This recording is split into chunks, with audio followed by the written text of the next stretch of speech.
you two are here suing each other over events that happened around the demise of your 60-year relationship. So the two of you have had an on and off relationship, and you found yourselves back together again about 7 or 8 years ago. You ultimately moved in together, and things ultimately deteriorated a couple of years ago.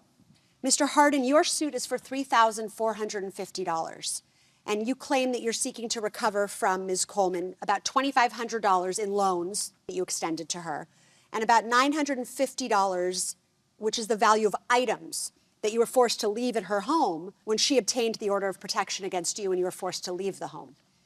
Ms. Coleman, you deny that you owe him anything, and in fact, you are countersuing today for $250, which is the value of a TV that you paid him to keep, but now you do not want to keep. You would like your money back, and you would like him ultimately out of your life. So, Mr. Hardin, why don't you tell us, how did you and Ms. Coleman first meet? Your relationship goes back to the 60s.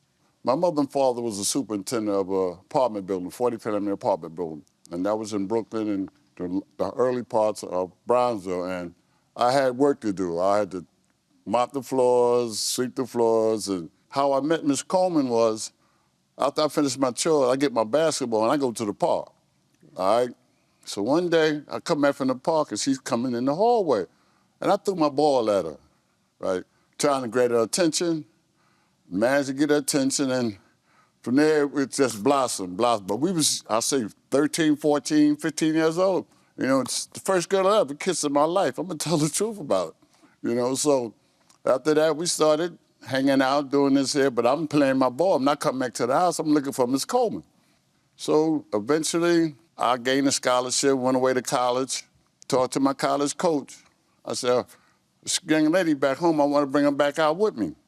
You know, so he said, okay, I'll hook you up with an apartment, this and that there. Come back to New York, couldn't find Miss Coleman.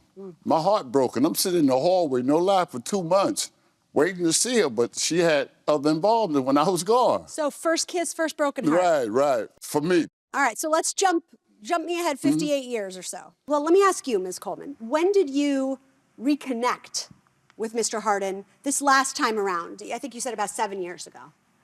About 7 years ago, he ran into my brother and asked my brother, had he seen me? He wanted to see me. And he's always been my BFF, always. And Was he an important figure in your young life as well?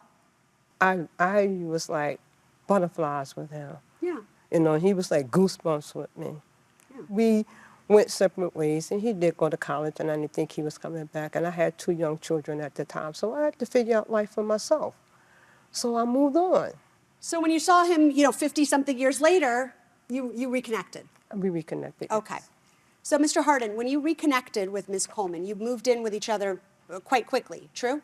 True that, very quickly, very quickly. And you moved into a home that she had been renting? That she was living in. Okay.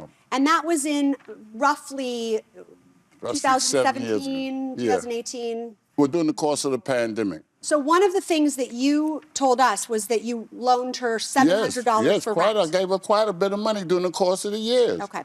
So you have it totaled to about $2,500 in loans. You loaned her about $1,800 in cash for gambling. It might have been less or more, but I'm pretty sure that's the area it's into. All right, well, it may have been less or more is a problem in court. Okay, right? Okay, yeah. So you want tell specifics? Me. You want specifics? Yeah, we need specifics, all right, no we need problem. Evidence. Okay, so, sorry about that. That's okay. So, Ms. Coleman, why don't you tell me, did Mr. Hardin ever loan you money over the course of this time? Your Honor, never. Never? Never. My rent was the problem. I handled it myself. I put myself in that predicament. I had to clean up that predicament. All right, so even though he was living with you, you took no money from him for rent? No, Your Honor, never did. All right, one of the things you told us was that Mr. Hardin was living with you even though he was married at the time. And you said you're not even sure that his wife knows about you.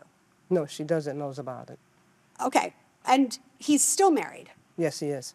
Is that accurate, Mr. No, Hardin? it's not accurate. Okay. She's the one that talked me into going talking to my wife because me and my wife was separated. Right? Okay. We talked, me and my wife said, but we was good friends, you know. I got kids by her. She the one that coerced me into going to my wife and talking to reconnect with my kids, truthfully. The reason I did that, Your Honor, because he saw the closeness that I had with my 4 children before I lost my last child, okay? My children and I are very close.